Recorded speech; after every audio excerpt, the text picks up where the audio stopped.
बेपनाह प्यार है आजा, तेरा इंतजार है आजा। कुछ ऐसा ही प्यार शायद भारतीय टीम के लेग स्पिनर युजवेंद्र चहल ने भी किया होगा और उसकी झलक उसी समय दिखाई दी थी जब उनको धनश्री वर्मा से पहली मुलाकात हुई थी। चहल और धनश्री की शादी चटमंगनी पट ब्याह के तर्ज पर हुई थी। लॉकडाउन के समय मुलाकात के बाद शादी हुई थी। शायद यही दोनों की, या कहे तो चहल की, सबसे बड़ी गलती थी। एक इंटरव्यू में युवजी चहल ने इसके बारे में बताया था कि उन्होंने कैसे शादी के लिए डायरेक्ट अप्रोच कर दिया था।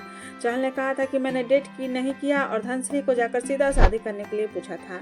चहल ने बिना जाने पहचाने उनको शादी का ऑफर दे दिया था। दोनों उस समय टकराए जब धनश्री ऑनलाइन डांस क्लास देती थी और चहल ने भी ऑनलाइन क्लास ज्वाइन की। साल 2020 के कोविड के दौरान लॉकडाउन चल रहा था और उसी समय यह घटना घटित हुई थी। धनश्री को जानने का प्रयास चहल ने नहीं किया और शादी के लिए पूछ लिया था। 2-3 महीनों में ही दोनों की सगाई भी हो गई। अगस्त में सगाई के बाद दिसंबर में शादी हो गई। शायद चहल की यही गलती रही होगी कि उन्होंने तालमेल, तौर तरीके, बर्ताव आदि चीजें जाने बिना ही शादी कर डाली। शायद तभी कहा जाता है कि प्यार में इंसान कुछ भी कर बैठता है। चहल ने कहा था कि मैंने डेटिंग के बारे में कुछ भी नहीं सोचा था, मुझे शादी करनी थी, इसलिए मैंने पहली बार में ही शादी करने के लिए धनश्री से पूछा था। धनश्री भी बाद में मान गई। अब दोनों का तलाक हो गया है तो फैंस को चहल के लिए बहुत बुरा लग रहा है। वहीं वीडियो जब सोशल मीडिया पर वायरल हुआ तो यूजर्स का कहना है कि आपको सीधा शादी का प्रपोजल नहीं देना चाहिए था। शादी के लिए किसी को जानना भी जरूरी होता है। चहल के सोशल मीडिया पर पोस्ट से लगता है कि उनकी काफ़ी दुख पहुंचा है। वह तो सोचने होंगे कि मुझे गलती हो गई, वो सोचते होंगे कि मुझसे गलती हो गई। धनश्री और चहल के दोनों के ही अलग मूड हैं। उधर धनश्री के सोशल मीडिया पोस्ट को देखा जाए तो वो अपना जीवन आराम से और खुशी से बिता रही हैं। ऐसा लग रहा है कि वह किसी से प्रेम करती थी और उससे जब अब शादी टूट गई है।